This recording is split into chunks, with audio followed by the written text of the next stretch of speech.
घंटा 40 मिनट का जो टाइम होगा ना, वो जीवन को बदल के रख देगा।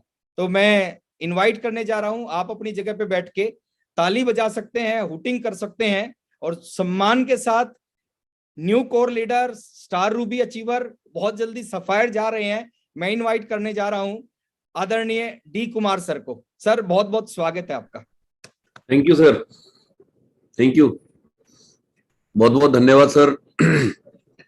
आपने इतनी सारी अलंकार से मुझे अलंकृत किया है। मुझे नहीं लगता कि मैं इस लायक हूं, बट आज मैं जो कुछ भी हूं, जहां भी पहुंचा हूं, उसमें आपका बहुत बड़ा रोल है सर। अगर मैं ट्रू बोलूं, मेरा कोई रोल मॉडल आरसीएम में है तो मैं आपको मानता हूं, सुजीत सर को मानता हूं, अपने सारे सीनियर्स को मानता हूं। देखिए साथियों, बड़े भाग्यशाली लोग हैं आप लोग। मुझे कई बार मैं आता हूं आपके इस पास, हालांकि मैं दूसरी या तीसरी बार आ रहा हूं, तो मुझे आप लोगों से जलन होती है कि आदरणीय राकेश सर का साथ आपको ज्यादा मिलता है। और इस मामले में निश्चित रूप से आप बहुत भाग्यशाली हैं, क्योंकि कई बार क्या होता है कि जब हमारे साथ हमारे सीनियर्स का ज्यादा समय मिलता है, ज्यादा साथ मिलता है, तो हम उनके इंपॉर्टेंस को, हम उनके शब्दों को, हम उनके प्रभाव को कहीं ना कहीं अंडर इवेल्युएट करते हैं, कम आंकते हैं, और ये सबसे बड़ी चूक होती है, सबसे बड़ी गलती होती है। तो मैं आप सभी लोगों से एक रिक्वेस्ट करूंगा कि आज हमारे ग्रेट अपलाइन, हमारे आदर्श, हमारे रोल मॉडल आदरणीय राकेश सर के लिए एक बार मेरे कहने पे जोरदार क्लैपिंग कर दीजिए, जोरदार तालियां बजा दीजिए। मैं परम सौभाग्यशाली हूं सर कि आपने मुझे मौका दिया, आपने मुझे अवसर दिया बोलने का, अपनी बात रखने का। वरना आपके ग्रुप में पता नहीं कितने हैं हमारे जैसे, और मैं क्या बताऊं sir, I have no words to explain my feelings. आपको लेकर के मैं बहुत ज्यादा सीरियस रहता हूं। आपकी एक एक शब्द, आपकी एक एक मैसेज को मैं बहुत गंभीरता से लेता हूं। आज भी मुझे याद है जब मैं बैंक में नौकरी कर रहा था, पार्ट टाइम में मैंने आरसीएम शुरू किया। मैं अपना इंट्रोडक्शन दूं, माई सेल्फ धर्मेंद्र कुमार, मैं बनारस में रहता हूं दोस्तों। बेसिकली गया बिहार से मैं बिलोंग करता हूं, और यहाँ नौकरी करने आया था उत्तर प्रदेश में। यूनियन बैंक ऑफ इंडिया एक भारत सरकार का बैंक है। भारत के टॉप 5, भारत सरकार के टॉप 5 बैंक में यूनियन बैंक का नाम आता है। अभी आपने कुछ दिन पहले न्यूज सुना होगा कि दो बड़े बड़े नेशनलाइज्ड बैंक का मर्जर हुआ यूनियन बैंक में, कोऑपरेशन बैंक और आंध्रा बैंक। सोचिए, बड़ा जहाज वो कहां मर्ज हुआ? यूनियन बैंक के अंदर। तो कोई छोटी मोटी बैंक नहीं है, वो बहुत बड़ा बैंक है। सन 1919 में महात्मा गांधी के हाथों उस बैंक का उद्घाटन हुआ था। मुंबई समाचार मार्ग पहला ब्रांच था, और उसके बाद आज 100 साल से ज्यादा समय पूरा कर चुकी है वो संस्था। वहां मेरा कैरियर बिल्कुल सिक्योर था, बिल्कुल। कहते हैं ना कि मैं वहां पे, आज हमारे बैच के लड़के सीनियर मैनेजर हैं, कोई चीफ मैनेजर है, असिस्टेंट जनरल मैनेजर तक लोग पहुंच गए हैं मेरे बैच के लड़के। एक असिस्टेंट जनरल मैनेजर के अंडर में 40 ब्रांच मैनेजर काम करता है। 40 ब्रांच मैनेजर की बात मैं बोल रहा हूं। और एक ब्रांच मैनेजर के अंडर में कितने स्टाफ होते हैं? तो एक रीजन हेड होता है, उसके अंडर में सस्पेंशन, पोस्टिंग, ट्रांसफर, तमाम पूरे ऑर्डर होते हैं, पूरी ताकत होती है उसके पास। तो आज मेरे बैच के लड़के हैं, तो निश्चित रूप से दोस्तों, मैं एजीएम नहीं होता तो सीनियर मैनेजर होता, चीफ मैनेजर होता। महीने की सैलरी 1.25 लाख 1.5 लाख रुपए होती, अच्छी लाइफ स्टाइल होती, पैसा मैं वहां भी कमा सकता था। बहुत सारे लोग कमा लेते हैं। ब्रांच मैनेजर ब्रांच में बैठ के कमाता है, तो जो रीजनल हेड होता है, असिस्टेंट जनरल मैनेजर होता है, वो ब्रांच मैनेजर उसको पहुंचाते हैं पैसा, वीकली पहुंचाते हैं। देखिए, ये बातें, ये फोरम नहीं है ये सब बातें करने का, लेकिन जो सत्य है वो है, ये सब कोई जानता है, सारी दुनिया जानती है। तो पैसा तो मैं वहां भी कमा सकता था, लाखों में कमाते हैं लोग। सारी सरकारी सुख सुविधा, सब कुछ मिलता है, सरकारी गाड़ी, सरकारी बंगला, सरकारी ड्राइवर, सब कुछ सरकार देती है। एक रॉयल पोस्ट, एक रॉयल जगह पे मैं था। मुझे आरसीएम की जरूरत नहीं थी, मुझे इसकी दरकार नहीं थी, लेकिन फिर भी मैं उस जॉब को, उस शानदार फ्यूचर, उस शानदार कैरियर को रिजाइन करके मैं इस काम को क्यों कर रहा हूं? एक बहुत इंपॉर्टेंट सवाल उठता है। देखिए, बहुत सारे साथी आज भी आरसीएम को नहीं समझ पाते, उनको समझाना पड़ता है रोज रोज मीटिंगें करनी पड़ती है, लोग रोज निगेटिव होते हैं, रोज निगेटिव होते हैं। मैं तो हैरान रह जाता हूं, इतनी मीटिंग, इतनी ट्रेनिंग, इतने माहौल में रहने के बाद भी हमें बताना पड़ रहा है what is the importance of mission September. हमें बताना पड़ रहा है कि टीम का क्या महत्व है, हमें बताना पड़ रहा है कि आपको आगे जंप लगाने की क्या जरूरत है। तो साथियों, मैं नौकरी कर रहा था और मैं खुश था, बिल्कुल इस तरह के कॉन्सेप्ट, इस तरह के प्लान, इस तरह की कंपनी को मैं बिल्कुल मानता था कि ये सब मेंबर बनाने का स्कीम है, इन सब कंपनियों का कोई फ्यूचर नहीं है, इस तरह के कॉन्सेप्ट हिंदुस्तान में नहीं चलने वाला है, ये सब बेरोजगार लोगों का काम है, अनएम्प्लॉयड लोगों का काम है, अनपढ़ लोगों का काम है, इस तरह की धारणा थी मेरी। लेकिन मैं परम सौभाग्यशाली हूं कि मुझे पहली बार एक मीटिंग्स में बुलाया गया। हालांकि बहुत बड़ी मीटिंग नहीं थी, उसमें करीब 250-300 लोग थे, और उस मीटिंग में मैं गया। आदरणीय सुजीत कुमार सिंह, हमारे ग्रेट अपलाइन, एक बार उनके लिए भी जोरदार क्लैपिंग बजा दें। क्योंकि देखें दोस्तों, जीवन में हम क्या है ये महत्वपूर्ण नहीं है, हम कैसे लोगों के साथ हैं ये बहुत महत्वपूर्ण है। अगर हम आदमी की पहचान करना सीख गए, देखिए रुपया पैसा से कोई बड़ा नहीं बनता है। आप कितनी भी ऊंचाई पे चले जाएं, कितनी भी सफलता हासिल कर लें, उससे आप सफल नहीं माने जाएंगे। सफलता तब मानी जाती है जब हम लोगों की पहचान करना सीख जाएं, सही और गलत में फर्क करना सीख जाएं। आज के दौर में, आज के समाज में इतना मुश्किल है, सही कौन है गलत कौन है आप नहीं जज कर सकते। कुछ लोग कहते हैं ना कि अरे मैं तो 2 मिनट में बता दूंगा कि फलाना क्या है, ढिंकाना क्या है, उसके बारे में, उसका इतिहास भूगोल सब कुछ मैं बता दूंगा। नहीं दोस्तों, आप नहीं बता सकते, बहुत मुश्किल है। क्योंकि अगर आप लोगों की पहचान करने में, व्यक्ति की पहचान करने में आप धोखा खा रहे हैं, तो आप कितनी भी ऊंचाई पे चले जाएं, आप फिसल सकते हैं, आप गिर सकते हैं, आपको कोई ना कोई मिसगाइड कर सकता है। तो ये बहुत इंपॉर्टेंट है जीवन में। मैंने सुजीत कुमार सिंह जी को पहली नजर में, फर्स्ट इंस्टेंस, मैंने जज किया कि इस बंदे में दम है, इस बंदे के पास बहुत बड़ा विजन है। उस समय उम्र उनकी 21 साल थी और मैं 31 साल का था। 10 साल हम लोगों के बीच में एज गैप है। आज राकेश सर भी शायद मेरे से छोटे होंगे उम्र में, लेकिन मैं इनको अपना गुरु मानता हूं, मैं अपना महागुरु मानता हूं, और आज मैं यहां पहुंचा हूं, उसमें सर का बहुत बड़ा रोल है। एज कोई मायने नहीं रखता है दोस्तों। आप दिमाग से निकाल दीजिए कि मैं बड़ा हूं, मैं तुर्रम खां हूं, मैं तोप सिंह हूं, पता नहीं क्या क्या हम लोग गलत फहमी में जीते हैं। सुजीत कुमार सिंह जी को देखने के बाद फर्स्ट इंस्टेंस में मेरे दिल दिमाग पर असर हुआ। उनकी शब्द, उनका बॉडी लैंग्वेज, उनकी बात करने के तरीके, उनकी आंखों में जो चमक थी, वो मेरे को प्रभावित किया। कहते हैं ना कि इस बिजनेस में, आरसीएम को कोई ज्वाइन नहीं करता, आपको लोग ज्वाइन करते हैं। आरसीएम की वजह से आरसीएम नहीं चलता है, आपकी वजह से आपका आरसीएम चलता है, हमारी वजह से हमारा नेटवर्क चलता है। आज राकेश सर अगर सफायर हुए हैं, राकेश सर स्टार सफायर होंगे, डायमंड जाएंगे, तो राकेश सर की वजह से जाएंगे। आज हम आए तो राकेश सर को देख के आए, राकेश सर से हम सीखते हैं। तो ये बहुत इंपॉर्टेंट है। यहां पे एक व्यक्ति का बहुत बड़ा रोल है। कंपनी की वजह से कोई कामयाब नहीं होता। बहुत सारे लोग गलतफहमी पाल के बैठे हैं, कभी ये कंपनी, कभी वो कंपनी, कभी यहां, कभी वहां, कभी इधर, कभी उधर, हम ताका झांकी करते हैं। जिंदगी बदलने के लिए कंपनी बदलने की जरूरत नहीं है। जिंदगी बदलने के लिए एक कंपनी काफी है, एक कंपनी काफी है। एक कंपनी हमारी जिंदगी बदल सकती है, हमें 10 कंपनी बदलने की जरूरत नहीं है दोस्तों। सुजीत कुमार सिंह जी से मिलने के बाद मेरे दिमाग में कुछ कुछ हुआ। कहते ना कि पहली बार में कुछ कुछ होता है, मेरे को भी पहली बार कुछ कुछ हुआ।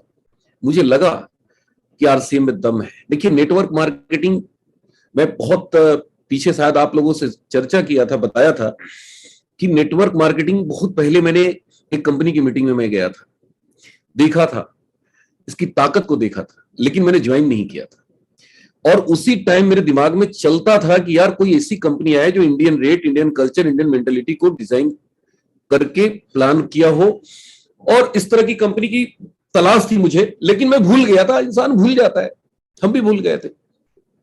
लेकिन सुजीत सर से मिलने के बाद मुझे लगा कि यार इस कंपनी में दम है, मुझे इसको देखना चाहिए।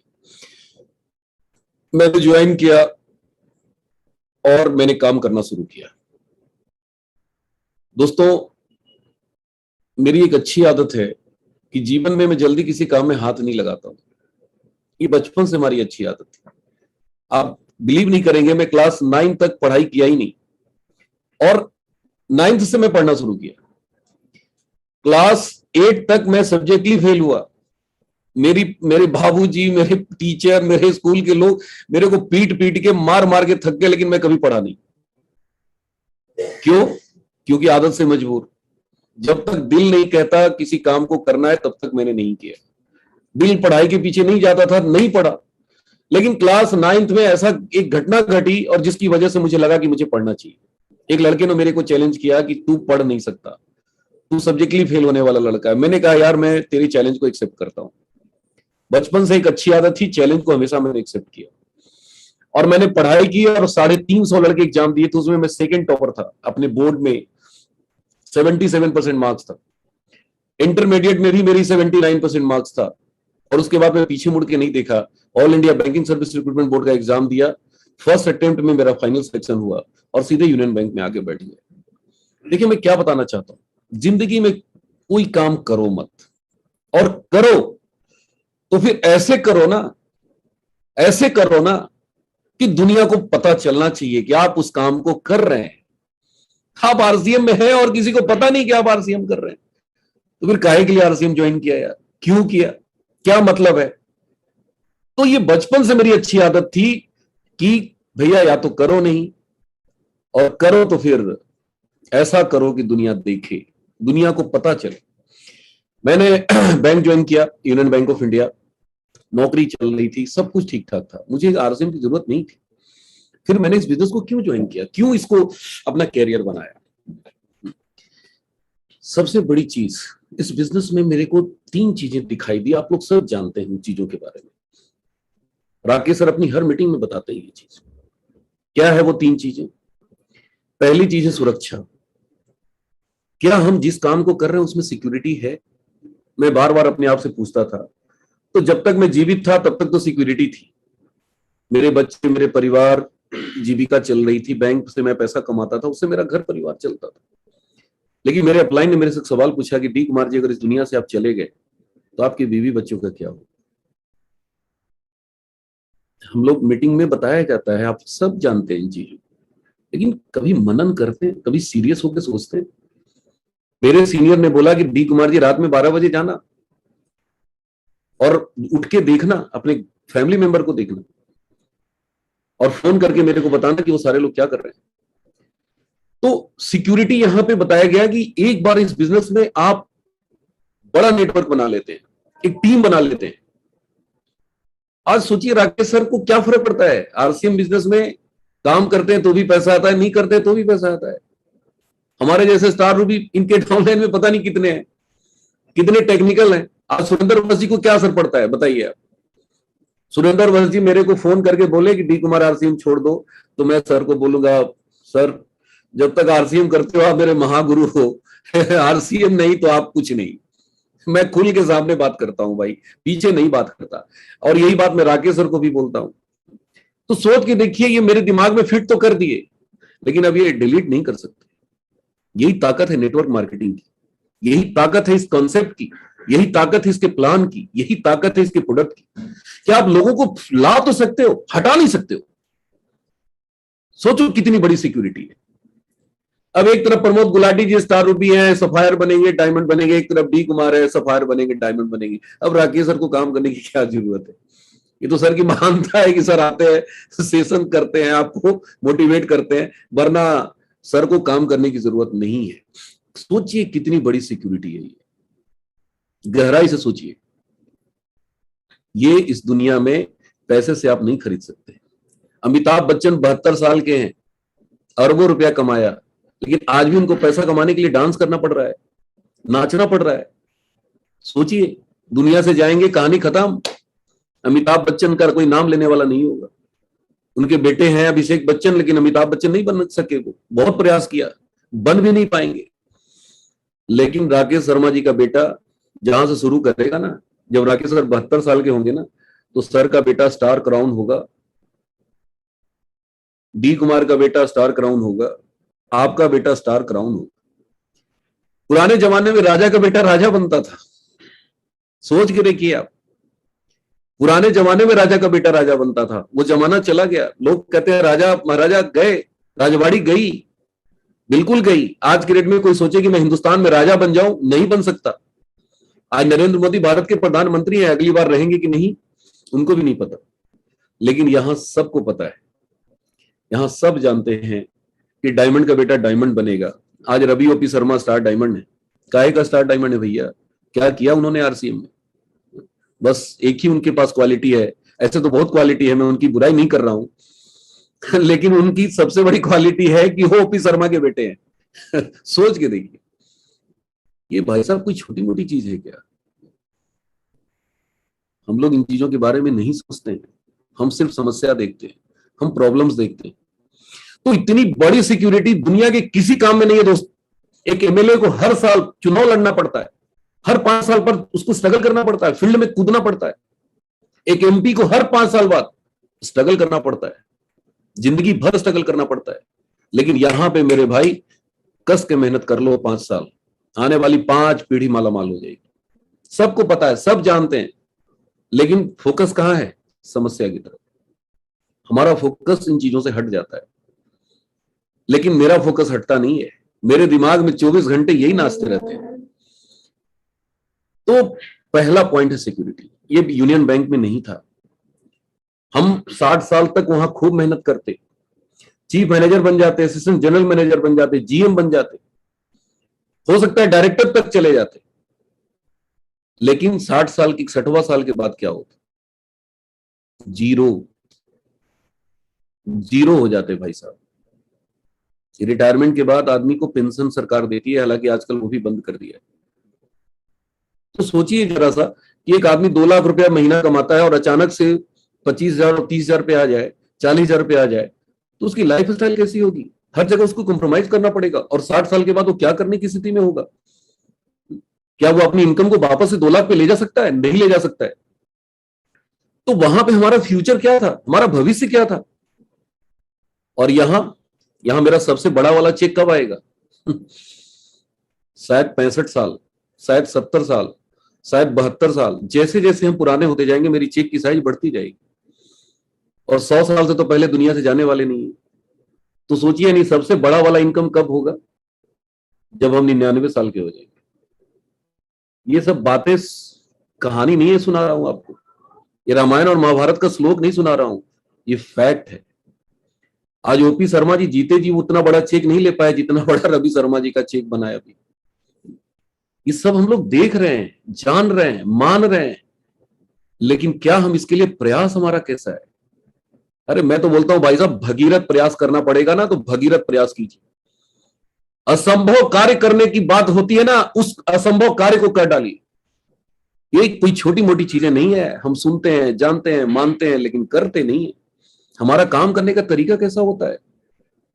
एक सुबह निकलता है ना वर्कर, और दिन भर काम करता है और शाम में घर आ जाता है। बुरा मत मानना मेरे दोस्त, हमारी जो वर्किंग स्टाइल है ना, उस वर्कर से भी गया गुजरा है। और बताते क्या है दुनिया को? सर मेरा कैरियर है आरसीएम। अरे काहे का कैरियर है भाई? एक लेबर हमसे ज्यादा मेहनत करता है, उसको पता है कि कल मेहनत नहीं करेंगे तो घर का चूल्हा नहीं जलेगा। और यहां हमें पता है कि अगर हम 5 साल मेहनत कर दिए, 5 साल पसीने बहा दिए, तो आने वाली 5 पीढ़ी बैठ के खाएगा। सबको पता है, लेकिन हमारा कार्य करने का तरीका क्या है? What is my working style? अपने आप से पूछिए, चेक योर सेल्फ। कहते हैं ना कि हम अंतरात्मा में नहीं झांकते, हमेशा दूसरों को देखते हैं, डाउनलाइन को देखते हैं, अपलाइन को देखते हैं, कंपनी को देखते हैं, लेकिन खुद को नहीं देखते। मेरे दोस्त, मैंने 12 साल नौकरी किया यूनियन बैंक ऑफ इंडिया में, और कमाल की बात बताऊं, हर दिन मेरे को काम करना पड़ा। हर दिन सुबह 8 बजे निकलते थे, संडे को भी मैनेजर बुला लेता था, कई बार सैटरडे फुल काम करते थे, घर आते आते 8 बज जाता था, किसी दिन रेस्ट नहीं मनाया। लेकिन आज आरसीएम में मैं आपको फ्रैंकली बता रहा हूं, आज भी मैं रेस्ट करता हूं, आज भी मैं घर पे रहता हूं। पिछले 1.5 साल से कोविड की वजह से बहुत कम मेहनत कर पाए, बहुत कम फील्ड में जा पाए, लेकिन इनकम मेरी कम नहीं हुई। आज भी एवरेज इनकम 3 लाख, 3.25 लाख, 3.5 लाख हर महीने मेरे अकाउंट में ट्रांसफर हुआ। ये ताकत है आरसीएम की, ये पावर है आरसीएम की, और ये मेरी वजह से नहीं हो रहा है, ये आरसीएम की वजह से हो रहा है। मैं कभी गलत फहमी में नहीं रहता हूं। बहुत सारे लोग गलतफहमी पाल लेते हैं, थोड़ी सी अचीवमेंट आ जाती है, पर्ल स्टार पर्ल हो जाते हैं, एमरॉयड हो जाते हैं, हवा में उड़ने लगते हैं। उनको लगता है कि यार मैं ही सब कुछ हूं। छिपकली जब दीवार में चिपका होता है ना, तो गलतफहमी में वो हिलता नहीं है। आप देखिएगा घंटों ऐसे ही सटा रहता है। मालूम है क्यों? उसको गलतफहमी हो जाती है कि मैं हिलूंगा तो ये दीवार गिर जाएगा। पूरा दीवार मैंने उठा लिया है। तो हमारे आरसीए में भी बहुत सारे लोग ये गलतफहमी के शिकार हो जाते हैं। मत पालना है गलतफहमी, भूल के भी ये गलतफहमी में मत रहना मेरे दोस्त। जीवन में एक तय करो, आप निर्णय करो, डिसीजन लो कि मुझे करना क्या है। आज मैं स्टार रूपी इसलिए नहीं बना कि 15 साल पहले जुड़ गया था। आज राकेश शर्मा जी सफायर इसलिए नहीं बने हैं कि पहले जुड़ गए थे। इन्होंने निर्णय लिया था, हमने निर्णय लिया था। आज से 15 साल पहले जब मैंने शुरू किया था आरसीएम, पार्ट टाइम मैंने शुरू किया था। 2 साल मैंने पार्ट टाइम किया, 2 साल जॉब करते हुए किया। मेरी 77,000 की चेक थी, आज से 15 साल पहले की बात मैं बता रहा हूं। और वो भी पार्ट टाइम में नौकरी करते हुए। लोग फुल टाइम 2 साल में रॉयल्टी नहीं कर पाते, रोते रहते हैं। जब भी बात करो ना तो समस्या का पिटारा लेके घूमते हैं। अरे क्या समस्या का पिटारा बताते हो यार? समस्या अगर पूछना है तो राकेश शर्मा जी से पूछो, कितने समस्या झेले हैं, कितने इन्होंने ताने सुने हैं लोगों के, साइकिल से शुरुआत करके और कहां पहुंच गए। इतने बड़े एग्जाम्पल तो आपके बीच में। तो दोस्तों, जिंदगी में हमेशा याद रखिए आपको चाहिए क्या। सिक्योरिटी आरसी में मिलता है, पैसा आरसी में मिलता है, और तीसरा चीज टाइम। टाइम, मनी, सिक्योरिटी, ये 3 चीजें। मैं पागल हो गया था जान के, यार ऐसा भी कोई काम है कि 5 साल करो और उसके बाद आपके पास टाइम ही टाइम। 5 साल काम करो, आपके पास पैसा ही पैसा। आप जैसे जैसे पुराने होते जाएंगे पैसा बढ़ता जाएगा। 5 साल काम करो, सिक्योरिटी ऐसी कि आप दुनिया में रहो तो भी पैसा, नहीं रहो तो भी पैसा। मैंने कहा यार इससे बड़ा काम तो दुनिया में कुछ हो ही नहीं सकता। वो बैंक की नौकरी मेरे को नहीं दे सकता वो 3 चीजें। और बैंक की नौकरी नहीं, दुनिया का कोई भी काम, कोई भी धंधा कर लो आप। आज शाहरुख खान भी है ना, इतना बड़ा स्टार है ना, दुनिया से जाएगा ना, कोई जानने वाला, कोई पूछने वाला नहीं रहेगा उनके बच्चों को, कोई नहीं पूछने वाला। आज रोहित सरदाना, एक बहुत बड़ा टीवी एंकर, बहुत नेम एंड फेम वाला व्यक्ति, 7 लाख रुपया महीना कमाने वाला आदमी दुनिया से चला गया। आज कोई उनका नाम लेने वाला नहीं है, उनके बच्चों को कोई देखने वाला नहीं है। दोस्तों, ये बहुत बड़ा फैक्ट है और इस चीज ने मेरे को सबसे ज्यादा अट्रैक्ट किया, सबसे ज्यादा मेरे को प्रभावित किया। और उस 3 चीजों के लिए मैंने काम किया, और काम नहीं किया, पूरी झोंक दिया मैंने अपने आप को। कहते हैं ना कि जीवन में अगर आपको पता चल जाए कि अगर जीते जी स्वर्ग मिलता है, लोग मरने के बाद की तैयारी करते हैं जी, मरने के बाद की तैयारी करते हैं। ये मत करो, ऐसा मत बोलो, ये मत करो। जीते जी स्वर्ग जाने की तैयारी नहीं करते, मरने के बाद की तैयारी करते हैं। लेकिन आरसीएम बिजनेस जीते जी स्वर्ग जाने की तैयारी है। मुझे पता चल गया कि यार ये 3 चीजें यहां मिलती है, तो फिर मैं पीछे मुड़ के नहीं देखा दोस्तों। बड़े भाई मेरे दिल्ली में रहते थे, एसबी शर्मा जी, अभी एमराल्ड अचीवर है। मैंने उनको बुला लिया, मैंने कहा कि भैया बहुत काम किया, आइए मेरे साथ काम करते हैं। बड़े भाई थे, बड़े भाई छोटे भाई से समझता नहीं है।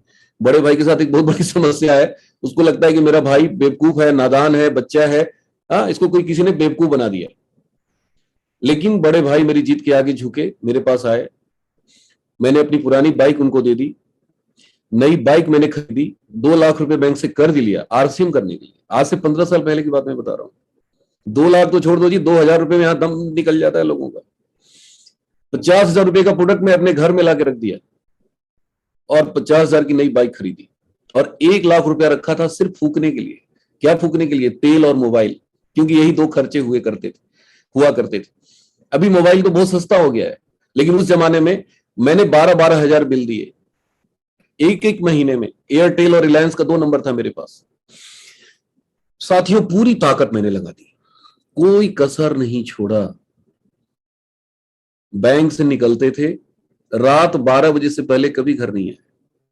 और 12 बजे भी घर क्यों आते थे मालूम? क्योंकि 12 बजे के बाद कोई मिलता ही नहीं था। बताए तो किसको बताएं। मैं कई बार गुस्सा हो जाता था कि यार रात क्यों होता है, काश 24 घंटा में काम करता।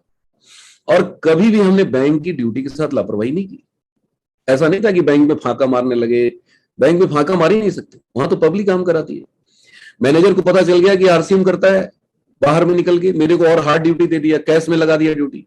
कैश की ड्यूटी, वो पिंजड़ा होता है ना, आप देखते होंगे कैशियर लोग पिंजड़े में घिरा रहता है। तो जो ज्यादा बदमाशी करता था ना बैंक में, उसको पीएडए वाली ड्यूटी दे दी जाती थी, क्योंकि वहां आप कुछ कर ही नहीं सकते, वहां पब्लिक काम कराती है। आप टॉयलेट जाएंगे ना, पब्लिक हल्ला करने लगेगी। तो मेरे को इसलिए डाल दिया गया कि बेटा यहाँ पे ये 35 लाख 40 लाख रुपया रोज इसको सुबह से शाम तक नोट गिनना पड़ेगा ना, तो इसकी हवा खराब हो जाएगी। क्योंकि उस समय बैंकिंग बहुत टफ था, उस टाइम ऑनलाइन बैंकिंग नहीं थी, उस समय इंटरनेट बैंकिंग नहीं थी, उस समय एटीएम नहीं हुआ करता था, सारा काम मैनुअल होता, नोट काउंटिंग मशीन नहीं हुआ करती थी, सारा मैनुअल होता। और इतना वर्कलोड था हमारे ब्रांच में कि आपको अगर मैं बताऊं तो आप ट्रस्ट नहीं करोगे। पहले मैं जब बैंक में ड्यूटी करता था तो ऑफिस से निकल के घर आता था ना, तो आधे घंटे तक किसी से बात नहीं करता था, चाय पीते थे और पड़े रहते थे, इतने थक जाते थे। अब सोचिए, उसके बाद मैं आरसीएम शुरू किया और इतनी एनर्जी के साथ काम की कि मेरी 6वें महीने जुलाई में हमने शुरू किया, जनवरी का चेक मेरा 22,000 का था, पार्ट टाइम में रॉयल्टी थी मेरी। 1 साल के अंदर हमने कार खरीदी, दूसरे साल कंप्लीट होते होते मेरी 77,000 इनकम पहुंच गई, बढ़ते बढ़ते। उस जमाने में पीयूसी नहीं था, उस जमाने में डिपो नहीं था, उस जमाने में प्रोडक्ट नहीं था, उस जमाने में कुछ भी नहीं था। क्या था? पैशन, जुनून, पागलपन, दीवानगी, नशा। ये सब चीजें आपको तो हो सकता है में से बहुत सारे लोगों को समझ में नहीं आता होगा, राकेश सर को सब समझ में आता होगा, क्योंकि राकेश सर उस दौर से गुजरे हैं, हमारे पुराने साथी उस दौर से गुजरे हैं। आज तो इतना आसान है यार, इतना आसान है, इतने ऑफर मैं सुन रहा था तो मुझे जलन हो रही थी कि काश राकेश सर मेरे को पहले दिए होते। चीर फाड़ के रख देते, इतने सारे ऑफर। लेकिन उसके बाद भी कुछ लोग क्या करेंगे? बहाने। एक किताब है बड़ी सोच का बड़ा जादू, डेविड जे स्वार्ड लिखते हैं कि जिंदगी में या तो बहाने बना लो या तो पैसे बना लो। भाई साहब, सितंबर महीने में पिन चेंज नहीं करने के 1000 कारण हो सकते हैं, ध्यान से सुन लीजिए। सितंबर महीने में पिन चेंज नहीं करने के 1000 बहाने हो सकते हैं, 1000 कारण हो सकते हैं, लेकिन पिन चेंज करने के लिए सिर्फ और सिर्फ एक कारण पैदा करना पड़ेगा, और वो है अपने अंदर भूख, वो अपने अंदर पागलपन, वो अपने अंदर तड़प, वो अपने अंदर नशा कि नहीं मेरे को करना है। अब आप चूज करिए कि आपको कौन सा कारण चाहिए। भाई नहीं करने के 1000 कारण है। कोविड हो गया है सर, मंदी आ गई है सर, परचेजिंग पावर है खत्म हो गई है, लोगों की नौकरी चली गई है, बेरोजगारी फैल गया है, माहौल खराब है, पता नहीं क्या क्या क्या क्या, इतने कारण मैं बता नहीं सकता। लेकिन करने के लिए तो भाई साहब करना है। संकल्प का कोई विकल्प नहीं होता, करना है तो करना है। तो तय करिए कि आपको क्या चाहिए, बहाने चाहिए या करना है। सारे बहाने एक तरफ और करना है एक तरफ। हमारे पास इस बिजनेस को नहीं करने का 1000 कारण था, और इतने बड़े बड़े कारण थे कि मैं बता नहीं सकता। मुझे आज भी याद है, मैं अपने अपलाइन से फोन करता था तो पता चला कोई रांची, कोई धनबाद, कोई कभी दिल्ली, कभी हरियाणा, सारे लोग घूमते थे, मैं जा नहीं पाता था। बैंक की नौकरी थी, मेरे पैर में बेड़ियां बंधी हुई थी, मैं उस समय रॉयल्टी हुआ था। राकेश सर का एक मैसेज आया मेरे मोबाइल पे। सर ने उस मैसेज में क्या लिखा? उन्होंने लिखा कि आप अपनी कमजोरी को ताकत बना लो। सर, ये मैसेज मेरी जिंदगी बदल के रख दिया। मैंने अपने आत्ममंथन किया कि मेरे पास सबसे बड़ा वीकनेस क्या है, मेरी सबसे कमजोर पॉइंट क्या है मेरे पास? बैंक की नौकरी। मैं कहा यार इसको तो मैं छोड़ नहीं सकता हूं, सबसे बड़ी मेरी कमजोरी यही है। अब इसको ताकत बनाना है। राकेश सर ने बोला है इसको ताकत बनाना है। कैसे बनेगा ताकत? मैं दिमाग लगाने लगा, कैसे बनेगा ताकत? अचानक से मेरे दिमाग में बत्ती जल गई, यार बैंक की नौकरी तो मैं छोड़ नहीं सकता। उस समय मेरा मुगल सराय में रेजिडेंस था और यूनियन बैंक सैयद राजा में मेरी पोस्टिंग थी। 30 किलोमीटर अप डाउन डेली करता था। मेरे माइंड में आया कि यार क्या हम अगर बैंक की नौकरी हटा दें तो क्या आरसीएम के लिए सैयद राजा में रोज आ सकते हैं? आरसीएम के लिए नहीं आ सकते। तो क्यों ना मैं आरसीएम को यही एरिया में फैलाऊं, रोज मैं होम मीटिंग करूं, रोज मैं वीकली मीटिंग करूं। और चंदौली डिस्ट्रिक्ट में पड़ता है भाई साहब मुगल सराय, सैयद राजा। भाई साहब 32 टेक्निकल है चंदौली में। 32 टेक्निकल। आज वहां पे रूबी है, आज वहां पे स्टार इमराल्ड है, आज वहां पे कई इमराल्ड हैं, कई टेक्निकल हैं, और रॉयल्टी कितने हैं मेरे को भी नहीं पता। एक सर का मैसेज, उस मैसेज को मैंने इतनी गंभीरता से लिया इतनी गंभीरता से लिया कि आज मैं स्टार रूबी बन गया। बहुत बहुत धन्यवाद सर। मैं क्या बताऊं सर, आज मैं जो कुछ भी हूं सर आपकी देन है सर। आप कैसे लेते हैं अपने सीनियर्स को, कैसे लेते हैं अपने अपलाइन को। इनके शब्द है ना ब्रह्म वाक्य है, ब्रह्म शब्द है। एक एक शब्द जो है ना, एक शब्द आपकी जिंदगी बदल सकता है जी। दुनिया भर की बातें छोड़िए ना, एक शब्द को आप कितनी गंभीरता से लेते हैं। कहते ना कि प्रॉब्लम कहां है, सबसे बड़ी प्रॉब्लम हमारे अंदर है। हमारे अंदर लेने की क्षमता नहीं है, एडॉप्ट करने की, रिसीव करने की क्षमता नहीं है। हम रिसीव कर नहीं पाते एज इट इज, हम उसको कंज्यूम नहीं कर पाते, डाइजेस्ट नहीं कर पाते। समस्या यहीं पे आगे रुक जाती है। अब सर ने मैसेज किया मेरे को कि आप अपनी कमजोरी को ताकत बनाओ।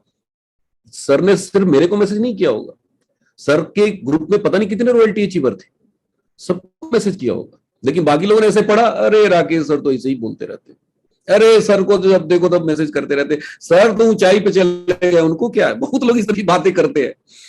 सर को क्या पता है कि हमारी क्या क्या कमजोरी है, मैं कितना परेशान हूं, मेरे पास पैसा नहीं है, मेरे पास इनकम नहीं है, मेरे पास डाउनलाइन चली गई, ये वो दुनिया भर की समस्या।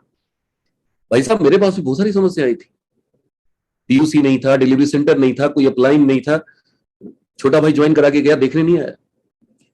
आप में से कुछ लोगों को लगता होगा कि डी कुमार जी का कोई एक ग्रुप चलाते होंगे, सुजीत कुमार सिंह जी। सुजीत कुमार जी से पूछ लीजिएगा, नॉट ए सिंगल ज्वाइनिंग में अपने नीचे उन्होंने नहीं डाला, और बहुत अच्छा किया।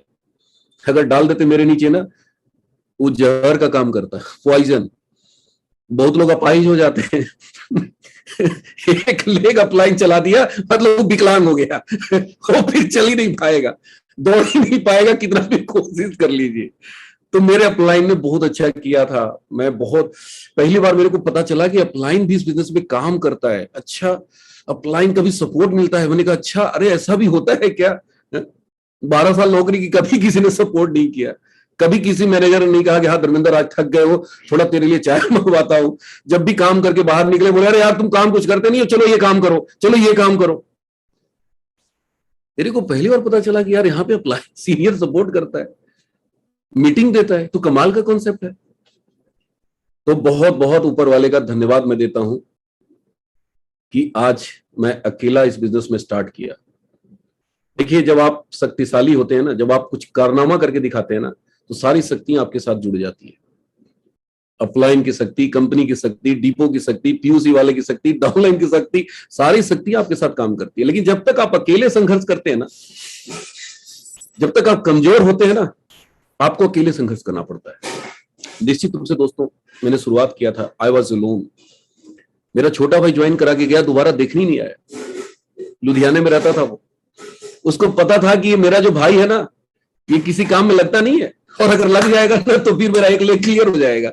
और एक लेग क्लियर हो भी गया, दूसरा नहीं हो पाया, आज तक नहीं हो पाया, छोड़ दिया बेचारा आरसीएम। 3 बार उसका एक्सीडेंट हुआ मोटरसाइकिल से। देखिए, मैं क्या बताना चाहता हूं, मैं कोई तुर्रम खां नहीं हूं, मैं कोई तोप सिंह नहीं हूं। जिंदगी में सिद्धांत बनाइए, जिंदगी में सिद्धांत बनाइए। सोचिए, और अमीर बनिए। नेपोलियन हिल क्या लिखते हैं कि अगर आपको ऊंचाई पे जाना है तो सिद्धांत बनाइए। सिद्धांतों के सहारे ही एक व्यक्ति कामयाबी के शिखर पे जा सकता है। जिसके पास सिद्धांत नहीं है भाई साहब, आज उनके पास अचीवमेंट तो छोड़ दीजिए, दाल रोटी के लाले पड़े। आप बहुत सारे लोग मजाक उड़ाएंगे, आपकी हंसी उड़ाएंगे, अरे बड़ा सिद्धांतवादी है, अरे देखो ना वो बहुत सिद्धांत पकड़ता है। लोग आजकल हंसी उड़ाते हैं, मजाक समझते हैं सिद्धांत। लेकिन दुनिया में जितने भी लोग ऊंचाई पे गए, ये सारे के सारे लोग सिद्धांतों पे चलने वाले लोग थे। ये अपने सिद्धांतों से कंप्रोमाइज नहीं किए। हाँ, इनके जीवन में चैलेंजेस आए, तकलीफें आई, बहुत स्ट्रगल किया इन लोगों ने, लेकिन never compromise with your ideology, with your theory, with your thinking, with your soul. कहते ना कि आपकी जो आज स्वाभिमान है उसके साथ समझौता मत करिए। एक इंसान जिसके पास स्वाभिमान नहीं है ना, मेरी नजर में वो जिंदा लाश है।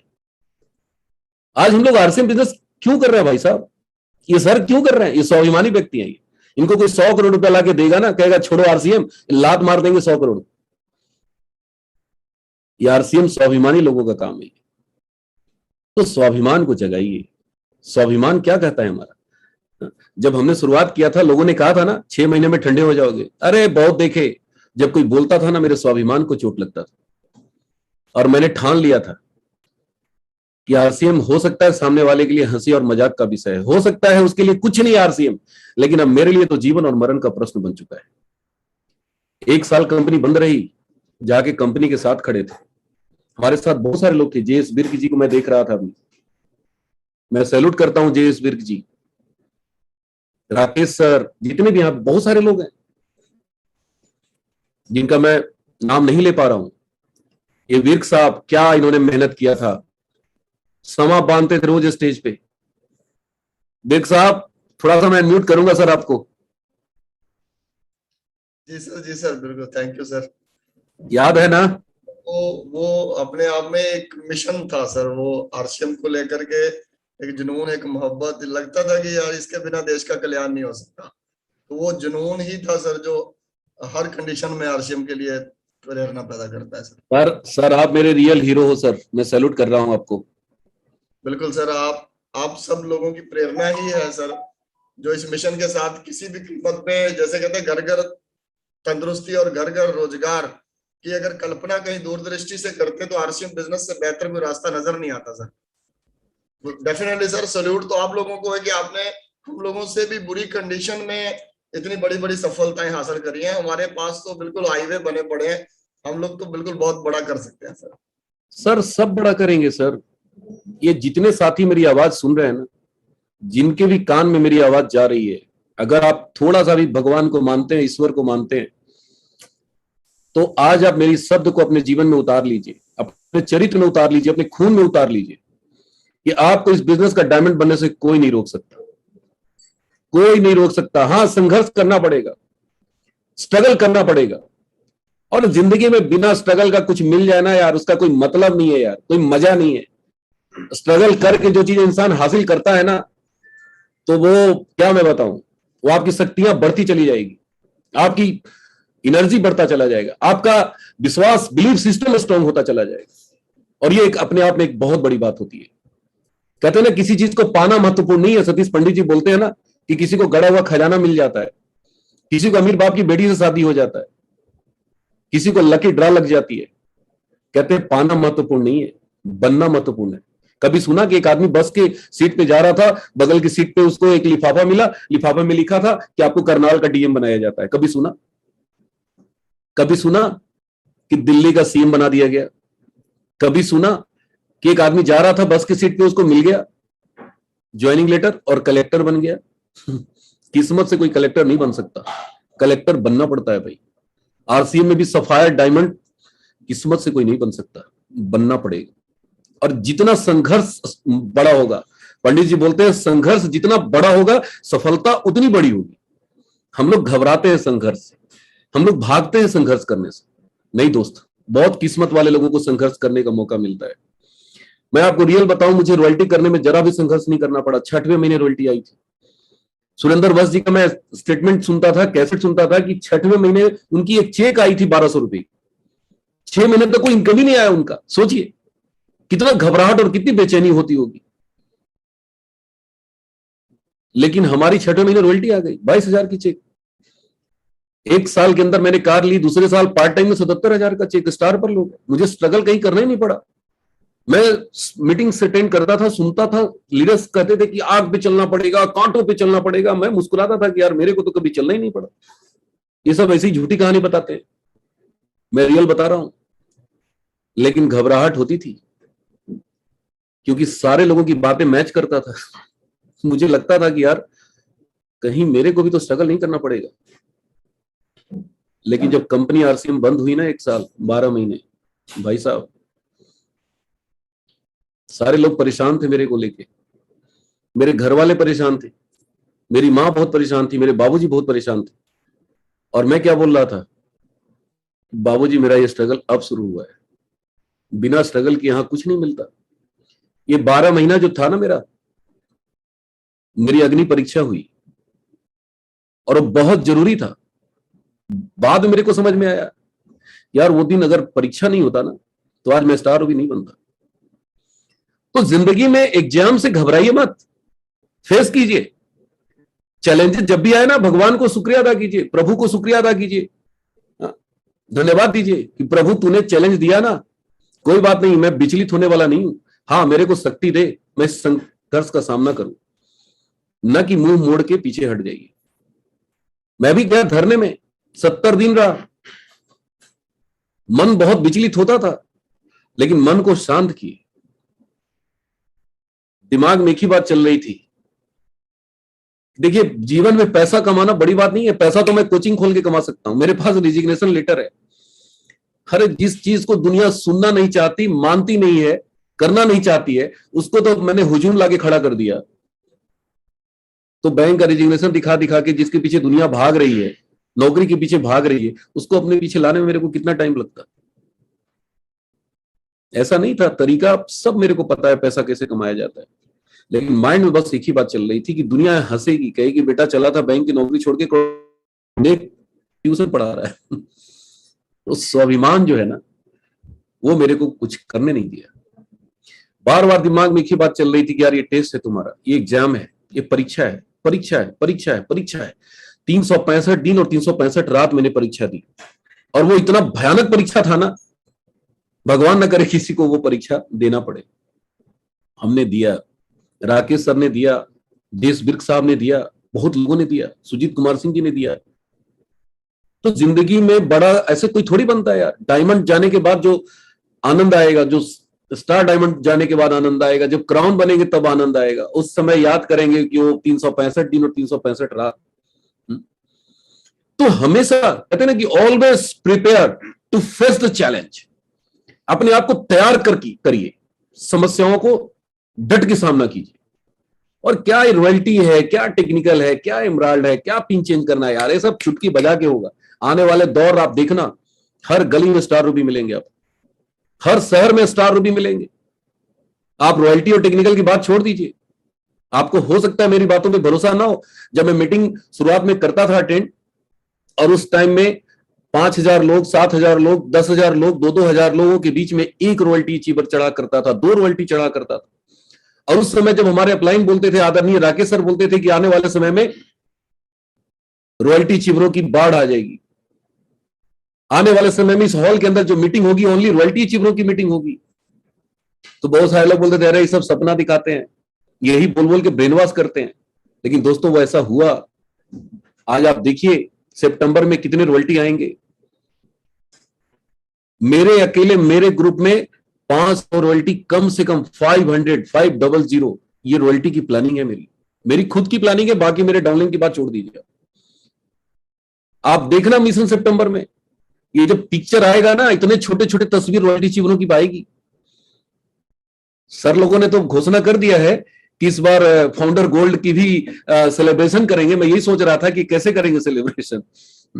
छोटी छोटी तस्वीर, एक स्क्रीन में 100-200 तस्वीर, ऐसे 4-5 बार ऐसे तस्वीर आएगी, पता भी नहीं बेचारा रॉयल्टी अचीवर ढूंढता रहेगा कि मेरा वाला कहां गया। गायब हो जाएगा, पता ही नहीं चलेगा।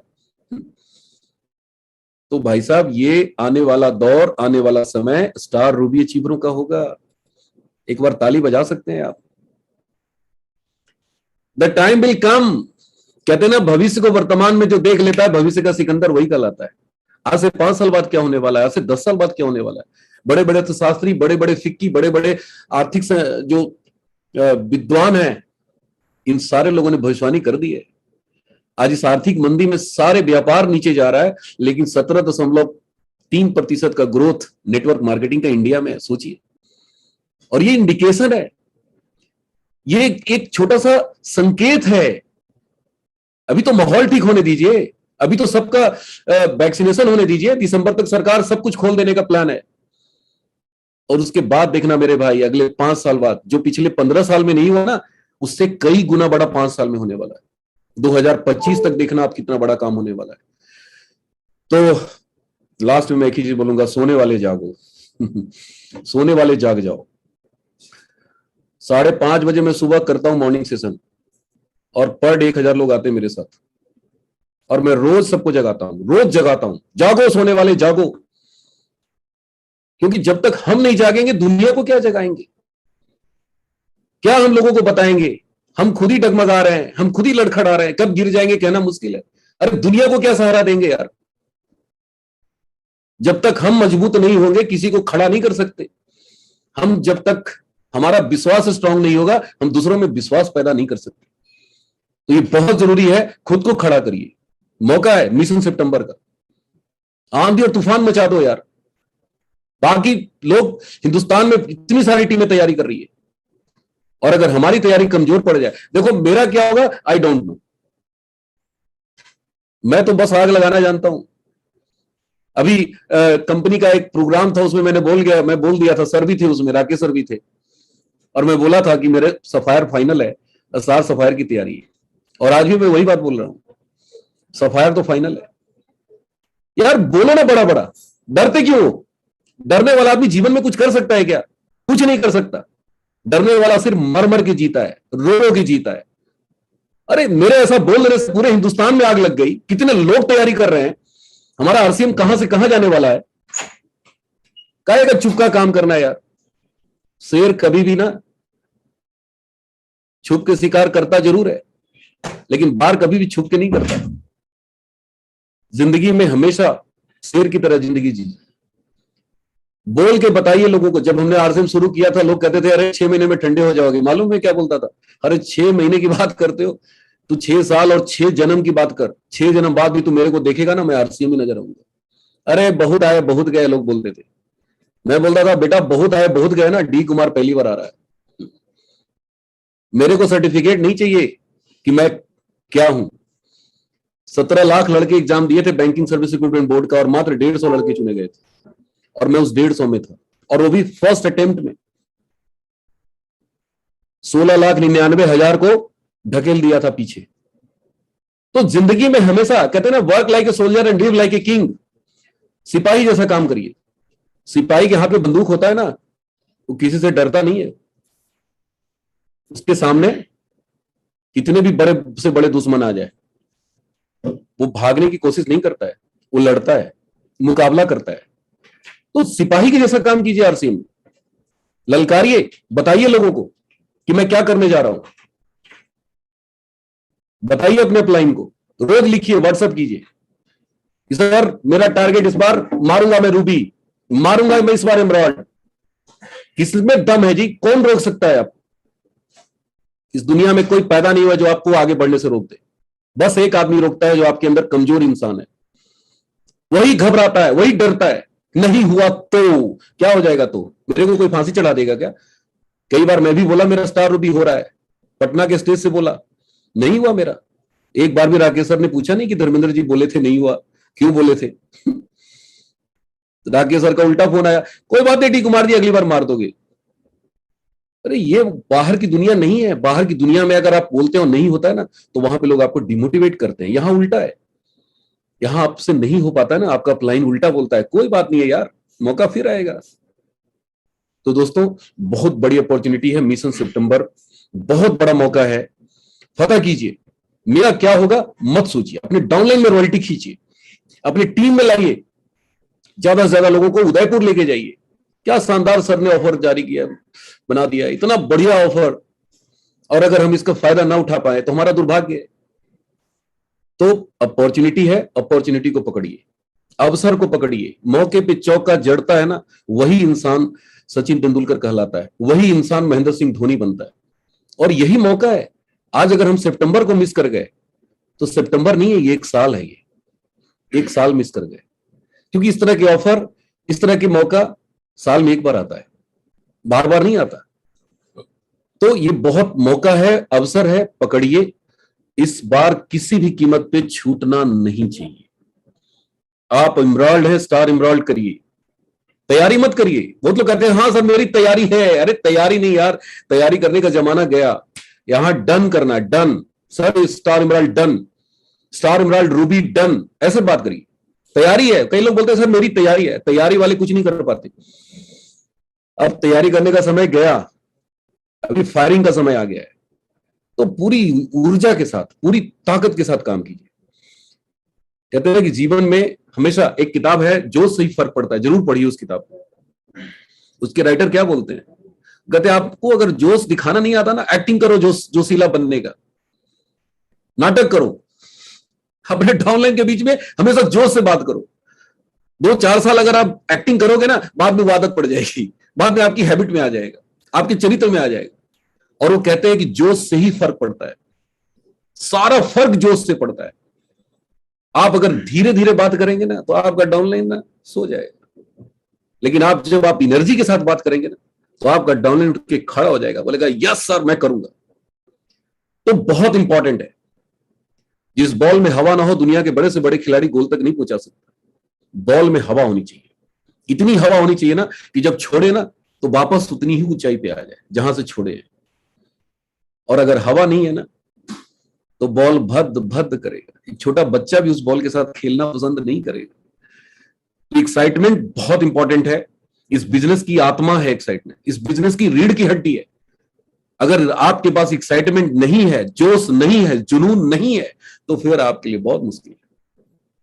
सुरेंद्र बस जी कर ले गए, राकेश शर्मा जी कर ले गए, इनकी नकल मारेंगे ना तो बहुत भारी पड़ेगा। बहुत लोग अपलाइन की नकल मारते हैं, हर चीज की नकल नहीं की जाती। सतीश पंडित जी बोलते हैं कि एक बाप अगर सिगरेट पीता है और छोटा बच्चा उसकी नकल करता है, उस बच्चे को नहीं पता है क्यों कितनी बड़ी गलती कर रहा है। भाई बाप मेरा किस लेवल पे जाके सिगरेट पी रहा है ये हमें नहीं पता, लेकिन हम क्या करते हैं, हर चीज की नकल करते हैं। राकेश शर्मा बनने की कोशिश मत करिए, मैं कभी भी सुजीत कुमार सिंह बनने की कोशिश नहीं करता। भैया हमारा नेचर है, हमारी प्रकृति है काम करना, हमें करना है। हमारे करने से क्या होता है उससे में दिमाग ही नहीं लगाना। आप अपनी एक अलग पहचान बनाइए। मोहम्मद रफी जब गायक थे ना, सिंगर थे ना, किसी को पनपने नहीं दिया, वो किसी को नहीं पनपने दिया। लेकिन जब किशोर कुमार आया ना और जब हुल्ले हुल्ले हुल्ले किया ना तो मोहम्मद रफी डाउन हो गए। रफी का मार्केट खत्म कर दिया किशोर कुमार ने, हुल्ले हुल्ले करके खत्म कर दिया। कोई क्लासिकल उनको नॉलेज नहीं था किशोर कुमार का, क्योंकि लोग बदलाव चाहते हैं, परिवर्तन चाहते हैं, आपको कुछ अलग देखना चाहते हैं। तो अपनी पहचान बनाइए। रॉयल्टी काहे का मिलता है? आविष्कार करने का, शोध करने का, रिसर्च करने का रॉयल्टी मिलता है। भाई साहब कुछ शोध कीजिए ना, कुछ अलग हटके कीजिए ना। तो जिंदगी में मौका है, अवसर है, अपनी पहचान बनाइए। इस मिशन सितंबर में फतह कीजिए। बातें बहुत है, फिलहाल मेरे ख्याल से टाइम 9:15 हो गया, तो बस लास्ट में मैं एक ही चीज कहूंगा कि इस बार दिखा दीजिए। और आज सर की एक बात मेरे को बहुत जमी है। सर ने बोला कि जब आप कुछ बड़ा करोगे तो आपके जुबान पे वो स्टेटमेंट आना चाहिए जो सर अभी बोल रहे थे कि मैं 2 सितंबर को डी कुमार का प्रोग्राम देखा था और उस प्रोग्राम ने मेरे में ऐसी आग लगाई कि आज मैं रूबी हो गया, स्टार रूबी हो गया। तो वो जो सर ने बोला है ना, आज मैं हाथ जोड़ के आपसे विनती कर रहा हूं कि वो साबित करके दिखा दो मेरे भाई। मैं हरियाणा जिंद गया, 2 बार मीटिंग किया, वहां पे कई साथी का पिन चेंज हुआ, पिन पर्ल से इमराल्ड गए सीधे, कुछ साथी स्टार पर्ल हुए। उनका फोन आता है मेरे पास, डी कुमार जी आप आए, मेरी पिन चेंज हो गई।